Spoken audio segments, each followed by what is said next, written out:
আসসালামু আলাইকুম প্রিয় শিক্ষার্থীরা, সবাইকে স্বাগতম জানাচ্ছি টেকনিক ইজি এডুকেশনের পক্ষ থেকে। আমি হাবিবুল্লাহ। আজকের ক্লাসে আমরা আমাদের টেকনিক পাবলিকেশনের ইজি ম্যাথ বইয়ের একটি গুরুত্বপূর্ণ সৃজনশীল আলোচনা করব, যেটি 17 অধ্যায় অর্থাৎ পরিসংখ্যানের একটি ম্যাথ। আর এটি এসেছিল ঢাকা বোর্ড 2025 সালে।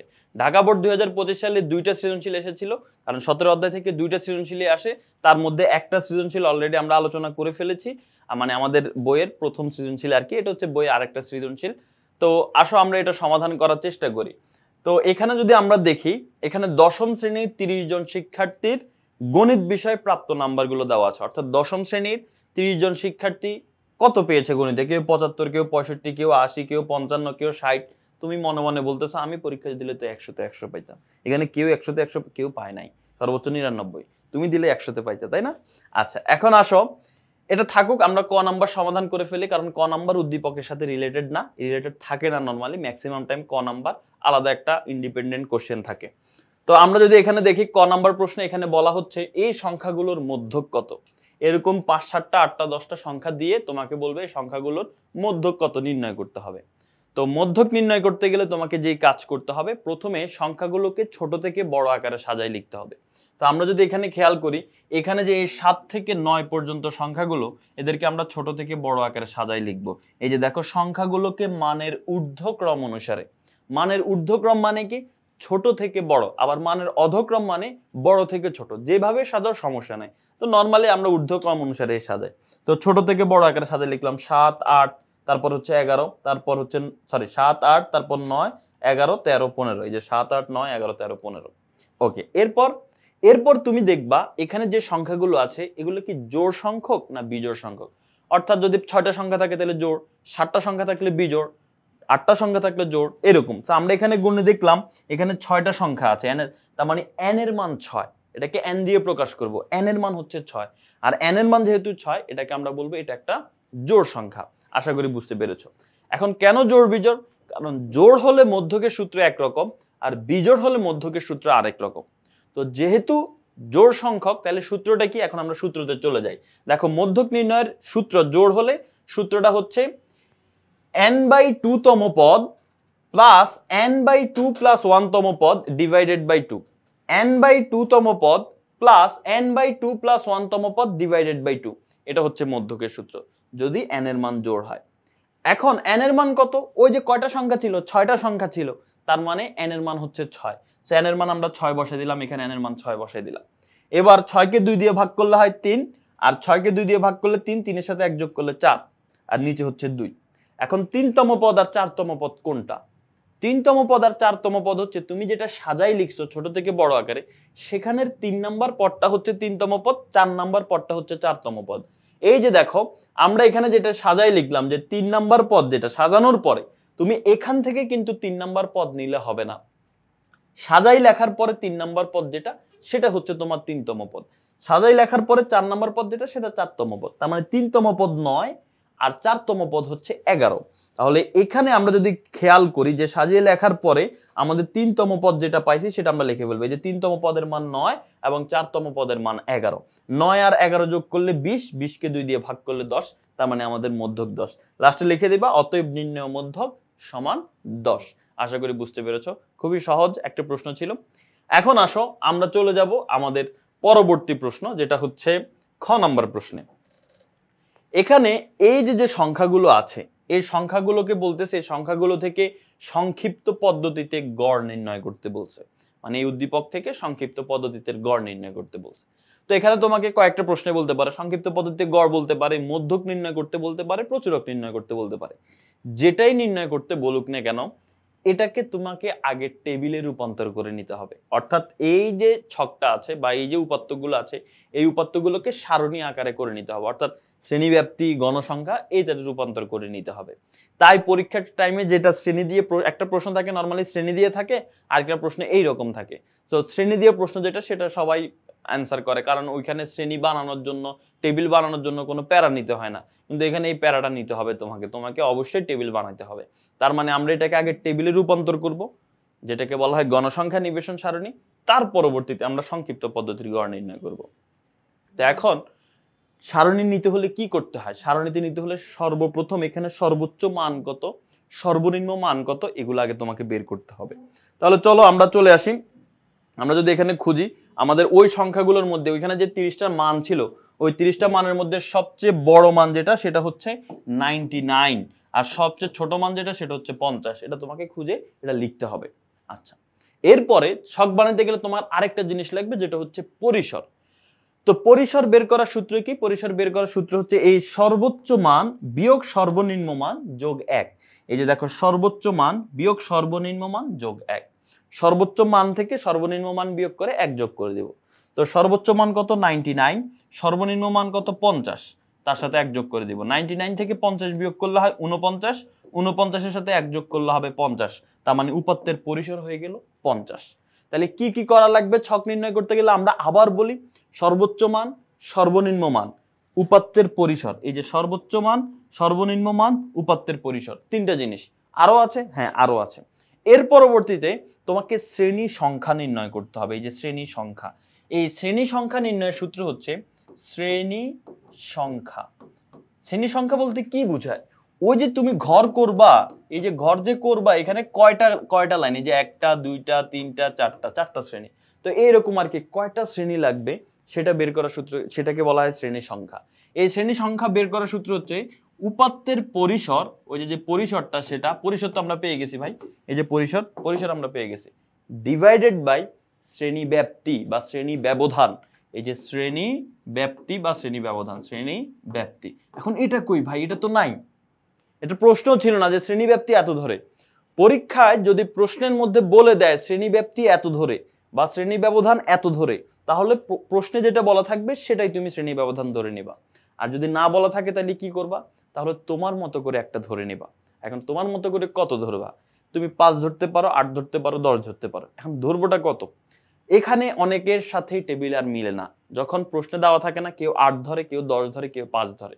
তো সেই ক্ষেত্রে না মিললে কোনো সমস্যা নাই, অ্যান্সার শেষ পর্যন্ত গিয়ে অলমোস্ট সেম, একই হয়ে যায়। তার হয়তো বা মনে করো গড় আসছে 15.55, তোমার আসবে হয়তো 15.45, এরকম আর কি, একদম 19-20, ওটাতে কোনো প্রবলেম হবে না। তো আমরা যদি এখানে একটু দেখি শ্রেণীব্যাপ্তিটা, তাহলে আমরা নিজেরা ধরবো। কত ধরবো? তো শ্রেণীব্যাপ্তি এখানে আমরা ধরে নিলাম 10।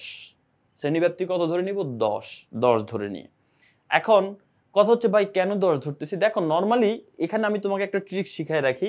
যদি দেখো যে তোমার পরিসরটা 50, মানে 40-45-এর বেশি হয়ে গেছে, 40-45-এর বেশি হয়ে গেছে, তাহলে তুমি 10 ধরবা। আর 40-45-এর কম আছে, 30-35 এরকম আসছে উপাত্তের পরিসর, তাহলে শ্রেণীব্যাপ্তি 5 ধরবা। তাহলে তিনটা কথা মনে রাখবা। 1 নাম্বার হচ্ছে প্রশ্নে যেটা দেওয়া থাকবে সেটা তোমাকে ধরতেই হবে, আর তোমার কোনো অপশন নাই। প্রশ্নে যদি বলে যায় শ্রেণীব্যাপ্তি 8, তোমাকে 8 ধরতে হবে। প্রশ্নে বলে দিবে যেটা সেটাই ধরতে হবে। এটা হচ্ছে 1 নাম্বার। 2 নাম্বারে যেটা তোমার করতে হবে, 2 নাম্বারটা হচ্ছে তুমি দেখবা যে উপাত্তের পরিসর কত।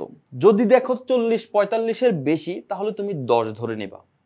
আর 3 নাম্বার হচ্ছে যদি দেখো 40-45-এর কম, তাহলে তুমি 5 ধরে নিবা। শেষ, সহজ সরল হিসাব, আর কোনো কাহিনী নেই। তাহলে এটা আশা করি তোমরা বুঝতে পেরেছো। তাহলে এখানে আমাদের যেহেতু পরিসর, এটা একদম যে এটাই নিতে হবে এমন কোনো কথা নাই, এটা ধরে নিলে ভালো আর কি, আমি এটা তোমাদেরকে বলে রাখলাম। এখন শ্রেণীব্যাপ্তি হচ্ছে আমরা 10 ধরে নিলাম। নেওয়ার পরে তাহলে এখন শ্রেণী সংখ্যা কত হবে বলো তো? পরিসর ছিল আমাদের 50, আর শ্রেণীব্যাপ্তি আমরা 10 ধরে নিয়েছি। 50-কে 10 দিয়ে ভাগ করলে কত হয়? 5। তার মানে এই যে দেখো শ্রেণী সংখ্যা হবে 5। তার মানে আমরা যে টেবিলটা করব সেখানে আসলে 5টা শ্রেণী থাকবে, 1 2 3 4 5। ওকে, তাহলে এখন আসো আমরা 5টা শ্রেণী করার জন্য আমরা টেবিলটা অঙ্কন করে ফেলি। তাহলে তুমি প্রথমে এই যে টেবিলটা অঙ্কন করার জন্য এইরকম একটা ঘর লাগবে। তুমি এখানে 5টা কলাম করবা, যেহেতু গড় নির্ণয় করতে গেছি, সংক্ষিপ্ত পদ্ধতির গড় নির্ণয় করতে গেলে কলাম লাগে 5টা। 1 2 3 4 5, এই ট্যালি সংখ্যা লাগবে না। দিলে তুমি দিতে পারো, না দিলে কোনো প্রবলেম নাই, ঠিক আছে? গড় নির্ণয় করতে গেলে এই ট্যালিটা তোমার ম্যান্ডেটরি কিছু না, বুঝতে পারছো? এটা আমরা দিলাম না।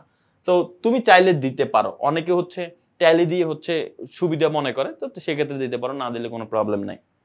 আচ্ছা, এখন আসো এখানে যদি আমরা আসি শ্রেণী ব্যাপ্তি, এটা আমরা কিভাবে লিখবো? প্রথম ঘর হচ্ছে আমরা টেবিলটা আঁকতে হলে প্রথমে আমাদের শ্রেণী ব্যাপ্তি লাগবে, আর একটা হচ্ছে গণসংখ্যা লাগবে। এই দুইটা আমরা আগে বের করব, এরপরে বাকিগুলা। তো এখন এই দুইটা আগে আমাদের বানাতে হবে। এই দুইটা কিভাবে আমরা বানাবো? তো এই দুইটা বানাতে হলে তুমি প্রথমেই এখানে কত থেকে শুরু করবা, এটা একটা কনফিউশন।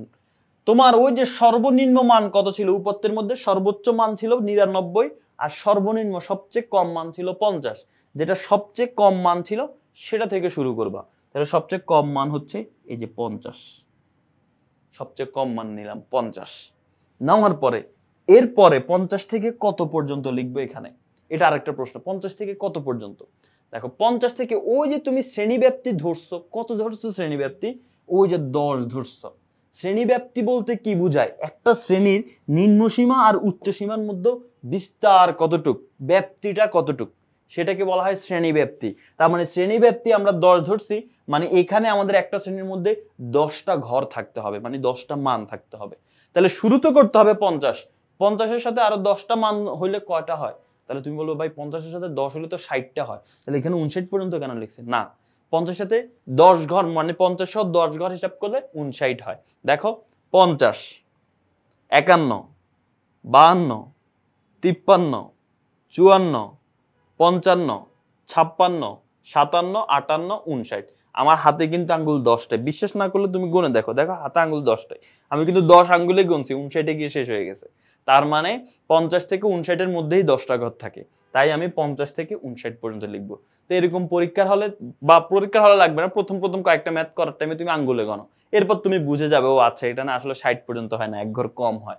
তার মানে 50 থেকে 59। 59-এর পরে শুরু হবে কত থেকে বলো তো? 59-এর পরে শুরু হবে 60 থেকে। তাহলে 60 থেকে আবার ওই 69 পর্যন্ত, এই যে 69, তারপর 70 থেকে 79, 80 থেকে 89, তারপর হচ্ছে 90 থেকে 99।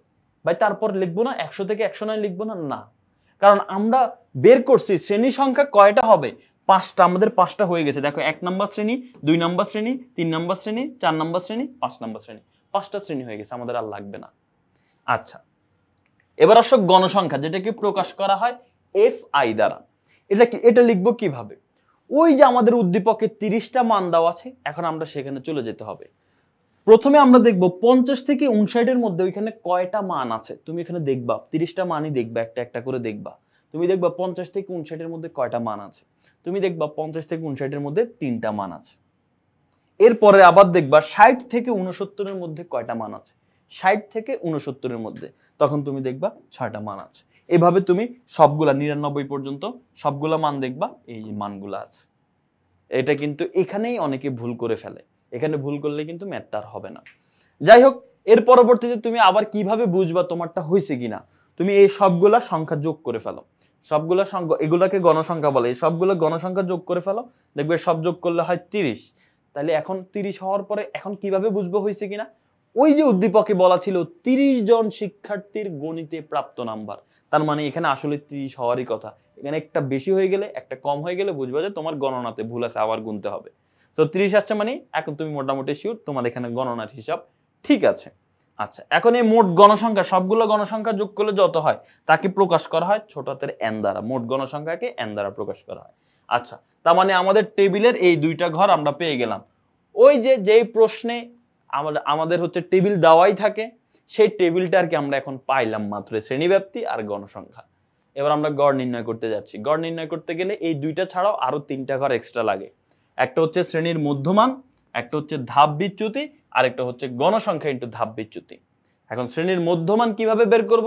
শ্রেণীর মধ্যমান বের করার সূত্র হচ্ছে এই দুইটাকে যোগ করে 2 দিয়ে ভাগ, অর্থাৎ এই 59 আর 50 যোগ করে 2 দিয়ে ভাগ।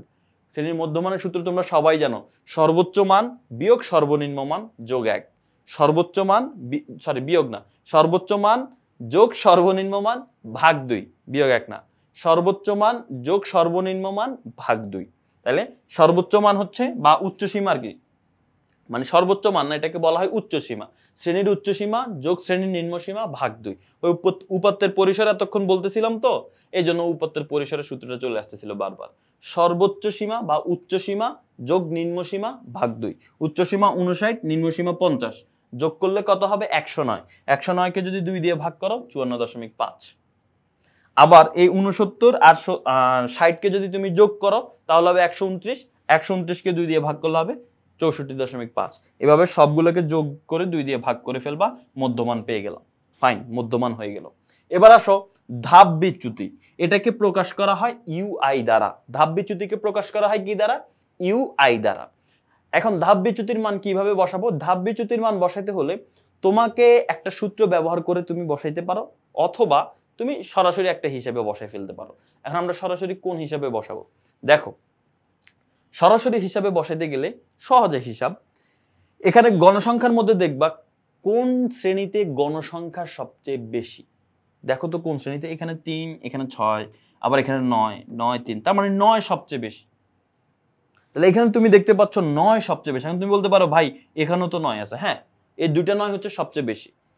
তো ম্যাক্সিমাম টাইমে তুমি দেখবা যে একটা সংখ্যা থাকে সবচেয়ে বেশি, কিন্তু এখানে তুমি দেখতে পাচ্ছ যে দুইটা সংখ্যা সবচেয়ে বেশি।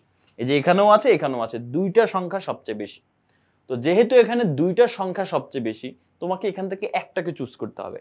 কোনটাকে চুজ করবা? যেটা মাঝখান বরাবর আছে। তো মাঝখান বরাবর এ আছে, আমরা এ কে চুজ করব। ঠিক আছে, এই 9 কে চুজ করব। আচ্ছা, করলাম। করার পর এখন কি হয়েছে? 9 কে চুজ করলে কি হয়েছে? এই যে 9 কে চুজ করলা, এই 9 কে চুজ করার কারণে 9 বরাবর ধাপ বিচ্যুতিটা দিবা 0। 9 বরাবর ধাপ বিচ্যুতি কি দিবা? 0। আচ্ছা, 0 দিলাম। দেওয়ার পরে এখন উপরে নিচে মান কি দিব?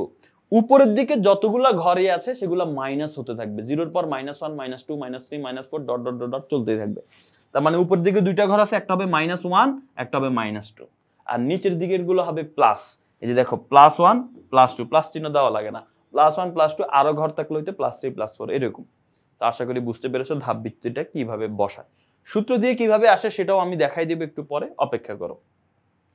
এখন আসো ধাপ বিচ্যুতি আর গণসংখ্যা ইনটু ধাপ বিচ্যুতি, অর্থাৎ গণসংখ্যাকে প্রকাশ করি fi দ্বারা, ধাপ বিচ্যুতিকে প্রকাশ করি ui দ্বারা।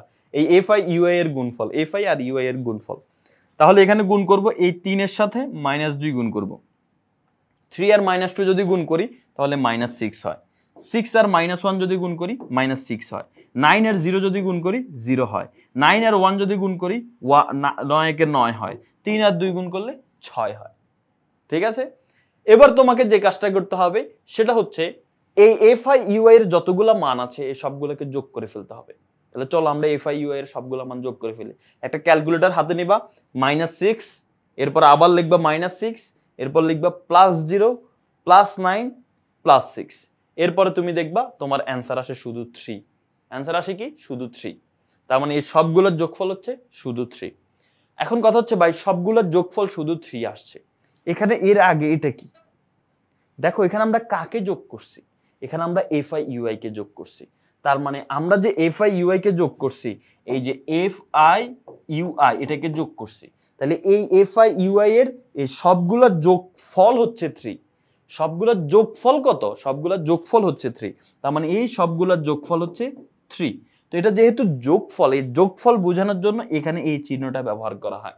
অর্থাৎ fi ui এর যোগফল সেটা হচ্ছে 3। এটাকে বলা হয় summation, summation of fi ui, অর্থাৎ fi ui এর যোগফল যেটা হচ্ছে 3।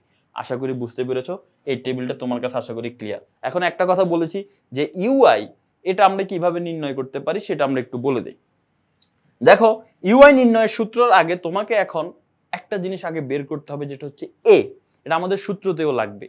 a কে কি বলা হয়? a কে বলা হয় আনুমানিক গড় বা অনুমিত গড়।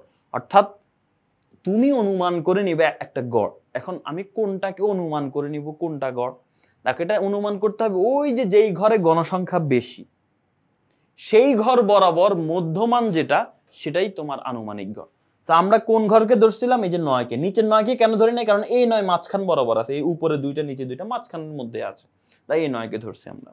সো এই 9 বরাবর, এই যে এই 9 বরাবর যেই মধ্যমানটা আছে, এই যে শ্রেণীর মধ্যমানটা আছে 74.5, তাকে আমরা a ধরে নিব। তাহলে এই যে a কে ধরে নিলাম, এইটাই হচ্ছে আমাদের আনুমানিক গড় বা অনুমিত গড়। তাহলে a এর মান আমরা পেয়ে গেলাম কত? 74.5। এবার আসো ধাপ বিচ্যুতি নির্ণয়ে চলে আসি।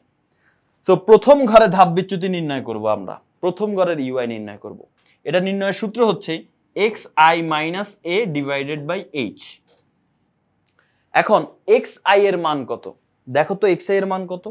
প্রথম ঘরে, আমরা প্রথম ঘরের হিসাব করতেছি, তার মানে প্রথম ঘরের xi এর মান নিব।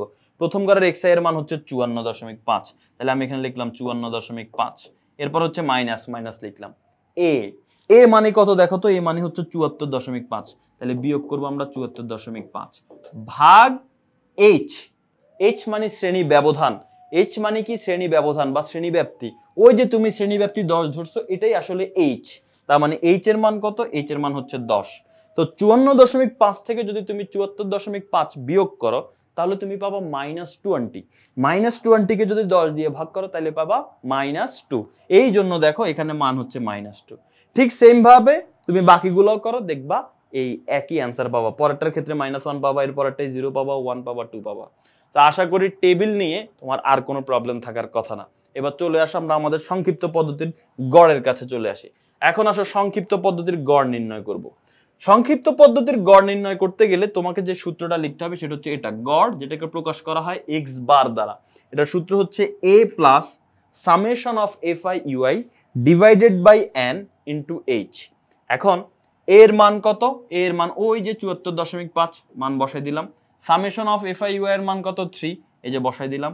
এন এর মান কত? 30, এই যে নিচে এন এর মান বসাই দিলাম। এইচ এর মান কত? যে শ্রেণী ব্যবধান একটু আগে দেখলাম, এই যে শ্রেণী ব্যাপ্তি বা শ্রেণী ব্যবধান 10 ধরছি, তার মানে শ্রেণী ব্যবধান আমরা এখানে 10 ধরবো। তার এইচ এর মান হচ্ছে কত? এইচ এর মান হচ্ছে 10। আশা করি বুঝতে পেরেছো। তাহলে এখন যদি আমরা ক্যালকুলেট করি তাহলে আমরা অ্যান্সারটা পেয়ে যাব। কিভাবে? এই 3 এর সাথে 10 গুণ করলে 3 10 30, 30 কে 30 দিয়ে ভাগ করলে 1, 1 এর সাথে 74.5 গুণ করলে 75.5। এটাই হচ্ছে আমাদের সংক্ষিপ্ত পদ্ধতির গড়। লাস্টে লিখে দিবা অতএব নির্ণয় সংক্ষিপ্ত পদ্ধতির গড় সমান 75.5। সংক্ষিপ্ত পদ্ধতির গড় এটা তোমার বোর্ড পরীক্ষায় আসবে। এটা মোটামুটি 99.999 যতগুলো 9 দিতে পারো দিয়ে শিওর দিতে পারো, ঠিক আছে? কেন? কারণ এই সংক্ষিপ্ত পদ্ধতির গড় যেহেতু দুইটা সৃজনশীল আসে নরমালি পরিসংখ্যান থেকে, সেই ক্ষেত্রে এই সংক্ষিপ্ত পদ্ধতির গড়টা কিন্তু খুবই খুবই গুরুত্বপূর্ণ। খ নাম্বারে যে কোনোটাতে আসতে পারে।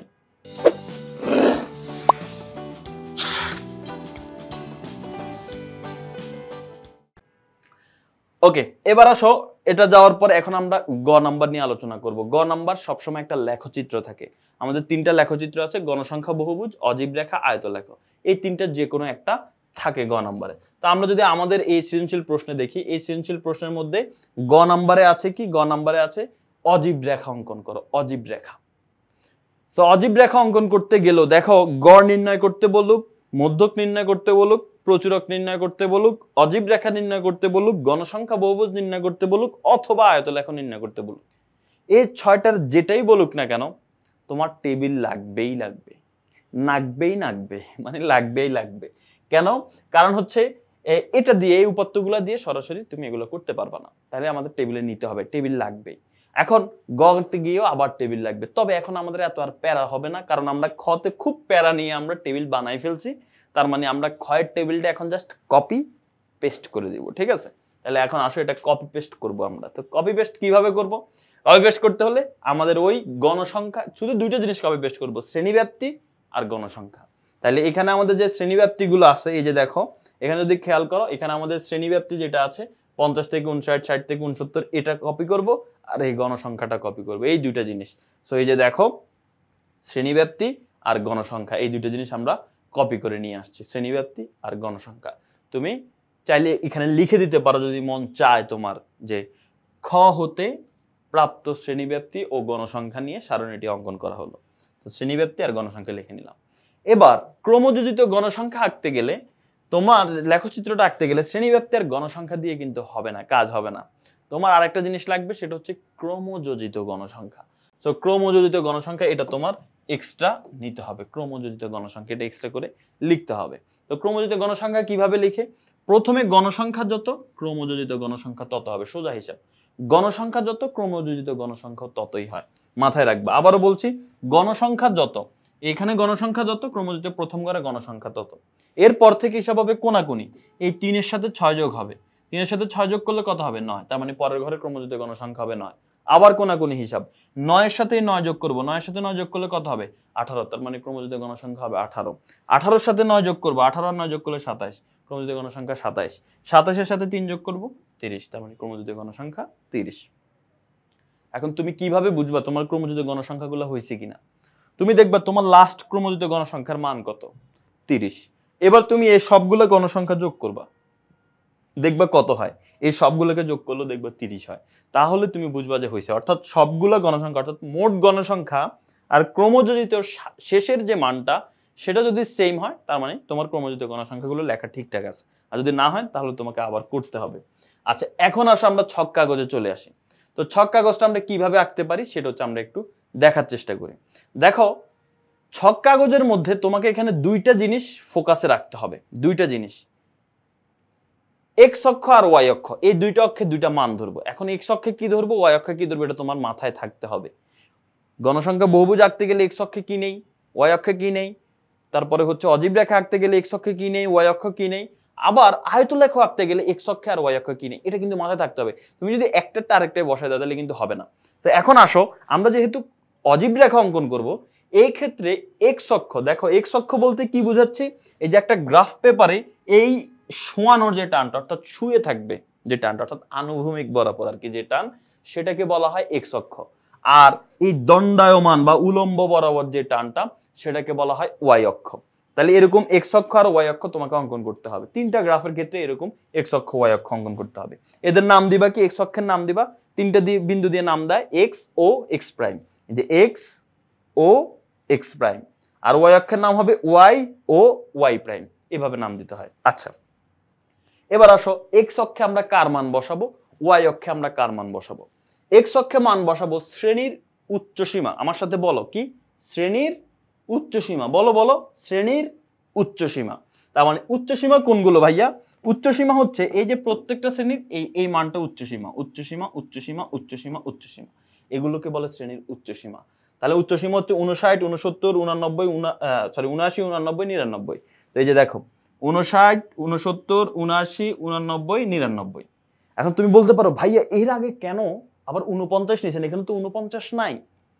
সো তুমি সবসময় আগের ঘরটা নিবা, অর্থাৎ বলতো 59 এর আগে যদি কোনো ঘর থাকতো তাহলে সেটা কত হইতো, সেটা 49 হইতো। সেই 49টাকে তুমি লিখবা, কেন লিখবে সেটা আমি একটু পরে এক্সপ্লেন করব। এই যে 49টা আমরা লিখলাম। এখন কথা হচ্ছে আমরা কিভাবে লিখবো, কয় ঘর পর পর লিখবো। তুমি বলো 59 থেকে 69 এর মধ্যে গ্যাপ কত, 10, তার মানে তুমি 10 ঘর পর পর লিখবা। তাহলে এখানে কি 10 ঘর পর পর লিখে হয়েছে, দেখি তো এখানে কি 10 ঘর পর পর লিখে হয়েছে, দেখি তো গণিত 1 2 3 4 5, না তো এখানে 5 ঘর পর, 49 এর পর 5 ঘর পর হলে তো 54 হওয়ার কথা, 59 লিখলো কেন, 59 এর পর 5 ঘর পর হলে 64 হওয়ার কথা, 69 লিখলো কেন। দেখো এখানে যদি 10 ঘর পর পর লিখতো তাহলে তোমার এই ছক কাগজটা অনেক বড় হয়ে যেত। অনেক বড় হয়ে গেলে কি হইতো, হয়তো বা ছক কাগজে জায়গা হতো না, না হলে ছক কাগজ তোমার পরীক্ষার খাতা থেকে বড় হয়ে যেত, যেটা দেখতে সুন্দর দেখাইতো না। তাই তোমাকে বুঝতে হবে, যদি দেখো যে না অনেক বড় হয়ে যাচ্ছে, তখন তুমি এক ঘরকে 2 2 করে হিসাব করবে। এক ঘরকে কত করে, 2 2 করে। তাহলে এখানে এক ঘরকে 2 করে হিসাব করলে তার মানে 5 ঘর গেলে 10 হয়ে যায়, 5 ঘর গেলে 10 হয়ে যায়। এই যে 59 থেকে 5 ঘর গেলে 69 হয়ে যাবে, 10 10, কারণ এক ঘরকে 2 2 করে, এই যে 2 4 6 8 10, 10 10 হয়ে যায়। তাই আমরা এই এক্স অক্ষ বরাবর এক ঘরকে 2 2 করে আমরা হিসাব করছি। তাহলে শ্রেণীর উচ্চ সীমাগুলোকে বসাইলাম, আবার এর আগের একটা উচ্চ সীমা আমরা বসাই রাখলাম। কেন বসাইছি এখন আমরা জানি না, তোমরা আমাকে বইলো না এখন যে কেন বসাইছেন, এটা বললে আমি এখন খুব লজ্জা পাবো, আমাকে একটু সময় দাও, তার পরবর্তীতে আমি লজ্জা ভেঙে বলবো, ঠিক আছে। এখন আসো গ নাম্বার, ওয়াই অক্ষে আসি আমরা। ওয়াই অক্ষে আমরা কি ধরবো, ওই যে ক্রমযোজিত গণসংখ্যা বের করছি, এটা কি হুদাই বের করছি না, এই ওয়াই অক্ষে ক্রমযোজিত গণসংখ্যাটা লিখবো। এখন তোমাকে এখানে দেখতে হবে ক্রমযোজিত গণসংখ্যা আমাদের সর্বোচ্চ কত আছে। আমরা দেখতে পাচ্ছি আমাদের ক্রমযোজিত, এই যে এই ঘরটার নাম ক্রমযোজিত গণসংখ্যা, ক্রমযোজিত গণসংখ্যা ম্যাক্সিমাম 30 আছে। তার মানে তোমাকে 30 ঘর পর্যন্ত লিখতে হবে, সোজা হিসাব 0 থেকে 30 ঘর পর্যন্ত। তো 0 থেকে 30 ঘর পর্যন্ত যদি আমরা লিখতে যাই, এখানে কিন্তু এভাবে লিখতে হবে না যে 3, তারপরে 6 ঘর পরে 9, তারপরে 18, তারপরে আবার 27, তারপর 3 ঘর পর 30, এভাবে লিখতে হবে না। তুমি শুধু এখানে দেখবা ম্যাক্সিমাম ক্রমযোজিত গণসংখ্যা কত, 30। তার মানে তুমি এখানে 30 ঘর পর্যন্ত দাগ দিতে হবে, এটা তোমার মাথায় থাকলে হবে। এই যে দেখো 5 ঘর উপরে 5 5 লিখলাম, তার 5 ঘর উপরে 10, তার 5 ঘর উপরে 15, 20 25 30। এখন তুমি বলতে পারো ভাই এখানে তো এক ঘরকে 2 2 হিসাব করছেন, এখানে কেন আপনি এক ঘরকে 2 2 হিসাব করেন নাই, এখানে 5 ঘর উপরে উঠলে তো 10 লেখার কথা ছিল। না, তুমি দেখবা যে হচ্ছে বেশি উপরে উঠে যায় কিনা। যদি দেখো যে না আমি এক ঘরকে 1 করে ধরলে বেশি উপরে উঠে যায়, তখন আমি এক ঘরকে 2 2 করে ধরবো। এক্স অক্ষে এক ঘরকে 2 2 করে ধরছি, এর মানে এই না ওয়াই অক্ষে এক ঘরকে 2 2 করে ধরতে হবে, এমন কোনো কথা না। এখন আমি ওয়াই অক্ষে এক ঘরকে 2 2 করে ধরলে লেখচিত্রটা একদম চ্যাপ্টা হয়ে যাবে, আমি চ্যাপ্টা চাই না, আমি চাই সুন্দর। তাই এই জন্য আমি এখানে এক ঘরকে 1 1 করে ধরে নিছি। সো 0 থেকে 5 পর্যন্ত, 5 10 15 20 25 30 পর্যন্ত আমি এখানে লিখে নিলাম। এবার মান বসাবো। কিভাবে মান বসাবো, মান বসানোর নিয়ম হচ্ছে এই যে তুমি এখানে দেখো, এখানে যখন শ্রেণীব্যাপ্তি সরি উচ্চসীমা যখন 59, তখন ক্রমযোজিত গণসংখ্যা কত? তখন ক্রমযোজিত গণসংখ্যা হচ্ছে 3। যখন 69 তখন হচ্ছে 9, যখন 79 তখন হচ্ছে 18। তার মানে 59 বরাবর আমি 3 ঘর উপরে বিন্দু দিব, 69 বরাবর 9 ঘর উপরে বিন্দু দিব। তো চলো আমরা আমাদের গ্রাফের কাজ শুরু করি। এই যে দেখো আমরা এখানে বিন্দুগুলো বসানো শুরু করব। এই যে দেখো এখানে আমরা যদি খেয়াল করি যে এই জায়গায় আমরা এই 59 বরাবর 3 ঘর উপরে বিন্দু, এই যে 3 ঘর, আবার 69 বরাবর 9 ছিল, এই যে 10 এর নিচের ঘর হচ্ছে 9 ঘর বিন্দু দিলাম। 79 বরাবর আমরা বিন্দু দিব হচ্ছে 18-তে। তারপরে 89 বরাবর আমরা বিন্দু দিব হচ্ছে 27-এ। 27-এ বিন্দু দিলাম, কারণ প্রশ্ন 27 ছিল আমাদের ছকের মধ্যে, টেবিলের মধ্যে। 99 বরাবর 30 ছিল, 30-এ বিন্দু দিব। এখন কি করব? এখন এদেরকে যোগ করে দিব। তবে এই যোগটা স্কেল দিয়ে না করে হাত দিয়ে যদি সুন্দরভাবে করতে পারো তাহলে চিত্রটা দেখতে সুন্দর দেখায়। দেখো এটা কিন্তু স্কেল দিয়ে করলে কিন্তু এরকম সোজা হয়ে আবার এরকম হয়ে যেত, কিন্তু এই জিনিসটা অনেক স্মুথ, দেখছো? তার মানে এটা তোমার হাত দিয়ে অঙ্কন। তুমি আগে পুরো বিন্দুগুলোকে দেখো, ভালো করে দেখো, মনের মাধুরী মিশিয়ে দেখো। দেখার পরে তুমি বুঝবো আচ্ছা রেখাটা তাহলে কোন দিক থেকে কোন দিকে যাবে। এরপর তুমি এই রেখাটাকে এই যে এইভাবে অঙ্কন করে ফেলার চেষ্টা করো। দেখছো এক টানে হয়ে গেছে, কোনো তেড়া বেঁকা নাই। তো কোনো তেড়া বেঁকা করার দরকার নাই, এরকম স্মুথ ভাবে অঙ্কন করে ফেলো। এখন গ্রাফ তো আঁকলাম, কিন্তু গ্রাফটা এখনো কমপ্লিট হয় নাই। কেন? কারণ গ্রাফকে তোমার এক্স অক্ষের সাথে মিলাইতে হবে, নিচের অক্ষের সাথে মিলাইতে হবে। এখন এটাকে তো মিলাই নাই। তো কেন কিভাবে মিলাবো? ওই যে আমরা আগে একটা বললাম না, লজ্জা শরমের কারণে আমি বলতে পারতেছিলাম না, এখন সেই লজ্জা শরম ভেঙে তোমাকে বলতেছি যে এই 59-কে আমরা এই 49-এর সাথে লাগাই দিব। লাগানোর পরে এখন আমাদের গ্রাফটা কমপ্লিট হয়ে গেল। আশা করি বুঝতে পেরেছো যে এটা কমপ্লিট। হ্যাঁ, কেন আমরা আগের ঘরটা নিয়েছি। এখন আমরা যে কাজটা করব সেটা হচ্ছে এখানে এটা কেটে দিব। কেন? কারণ জানো এই যে ঘরটা, এই ঘরটার মান হচ্ছে 0। এই যে প্রথমে ও বিন্দুতে এটা হচ্ছে 0। এখন বলো তো 0 থেকে এই অল্প 5 ঘরে কি 49টা ঘর হয়? সম্ভব? এক ঘরকে 2 করে ধরলে 5 ঘরে 10 হয়। তাহলে এখানে তো আমি 49 লিখে ফেললাম। 49টা ঘর কি আছে? নাই। এই জন্য এই মাঝখানে এই কাটা চিহ্নটা দিয়ে দিবা। এটা দিয়ে বুঝায় যে না, এই কাটা চিহ্নের মধ্যে বাকিগুলো হারাই গেছে, সোজা হিসাব। ঠিক আছে? মানে এর মধ্যে আরো সংখ্যা আছে, এই কাটা দিয়ে এটাই বুঝায়। তো এই জন্য এই কাটা চিহ্নটা তোমাকে দিয়ে দিতে হবে। আর এখানে লিখে দিতে হবে এক্স অক্ষ বরাবর শ্রেণীর উচ্চসীমা লিখছো, ওয়াই অক্ষ বরাবর ক্রমযোজিত গণসংখ্যা লিখছো। এটা তুমি হচ্ছে এভাবে গ্রাফের মধ্যে এই লেখাগুলো লিখে দিবা। শেষ। এখন তুমি যে এক্স অক্ষ বরাবর এক ঘরকে 2 ধরছো, এটা কে জানে? এটা তুমি জানো। যিনি পরীক্ষার খাতা দেখবে উনি জানে না, এই জন্য তোমাকে লিখে দিতে হবে। এই যে দেখো এখানে তোমাকে লিখে দিতে হবে। এখানে এই যে আমরা এক্স অক্ষকে এই যে দেখো এই জায়গায় যে আমরা লিখলাম ছক কাগজে এক্স অক্ষ বরাবর প্রতি বর্গ ঘরকে 2 একক ধরে শ্রেণীর উচ্চ সীমা ধরছি, আর ওয়াই অক্ষ বরাবর প্রতি ঘরকে 1 একক ধরে ক্রমযোজিত গণসংখ্যা নিয়ে অজীব রেখা আঁকা হলো। এরপর মূল বিন্দু থেকে 49, ওই যে মূল বিন্দু মানে শূন্যর ঘরটা, 0 থেকে 49 পর্যন্ত বোঝানোর জন্য আমরা এই ভাঙা চিহ্নটা ব্যবহার করছি, যে এতটুকুর মধ্যে 49টা ঘর আছে, সেজন্য এখানে মাঝখানে কাটা চিহ্নটা ব্যবহার করছে। আশা করি সবাই বুঝতে পেরেছো। এটা খুবই গুরুত্বপূর্ণ একটা প্রশ্ন ছিল। তোমাদের অনেক কিছু এখানে কভার হয়ে গেছে। এরকম সংখ্যা থেকে কিভাবে টেবিল বানাতে হয়, সেই টেবিল থেকে কিভাবে আমরা এই এটাকে কি বলা হয় সংক্ষিপ্ত পদ্ধতির গড় নির্ণয় করতে পারি, আবার অজীব রেখা কিভাবে নির্ণয় করতে পারি, সেগুলো আমরা দেখলাম। অনেক কিছু আজকের এই ক্লাস থেকে আমরা জানতে পেরেছি। তো সবাই ভালো থাকো, সুস্থ থাকো। পরবর্তী ক্লাসে ইনশাল্লাহ আমরা নতুন আরো একটা জিনিস নিয়ে আলোচনা করব। তোমরা যারা ইজি ম্যাথ বই সংগ্রহ করেছো সবাইকে অভিনন্দন। আশা করি তোমার প্রিপারেশন খুব ভালো হচ্ছে। তোমার বইয়ের পড়ার পাশাপাশি কোনো জায়গায় আটকায় গেলে তুমি কিউআর কোড স্ক্যান করে এভাবে বিশ্লেষণ তুমি পেয়ে যাচ্ছ। আর যারা এমনিতে ভিডিওটা দেখতে পাচ্ছ এখনো আমাদের ইজি ম্যাথ বইটা সংগ্রহ করো নাই, তাদেরকে আমি বলবো দ্রুত ইজি ম্যাথ বইটা সংগ্রহ করে ফেলো। তোমার জন্য বেস্ট একটি বই হতে চলেছে, কারণ এখানে তুমি বইয়ের মধ্যে সব তো পাবাই, পাশাপাশি কোথাও আটকে গেলে তুমি মুখস্থ ম্যাথ তুলে ফেলার কোনো প্রয়োজন নাই। তুমি কিউআর কোড স্ক্যান করেই কিন্তু সব সলিউশন পেয়ে যাবা। মানে হচ্ছে বিশ্লেষণ, তুমি এটা কেন হয়েছে কিভাবে হয়েছে সবগুলো টিচার সাথে ফ্রি আর কি, সুদা হিসাব। আর তাছাড়া শুধু পাঠ্য বই সমাধান, আমাদের বোর্ড প্রশ্ন সমাধান, টাইপ ভিত্তিক এমসিকিউ, সাজেশন সহ সবকিছু পেয়ে যাচ্ছ একটা বইতে। তো তুমি নিজেও সংগ্রহ করে ফেলো এবং তোমার পরিচিত যারা আছে তাদেরকেও সাজেস্ট করতে পারো। সবাই ভালো থাকো, সুস্থ থাকো। আল্লাহ হাফেজ, আসসালামু আলাইকুম।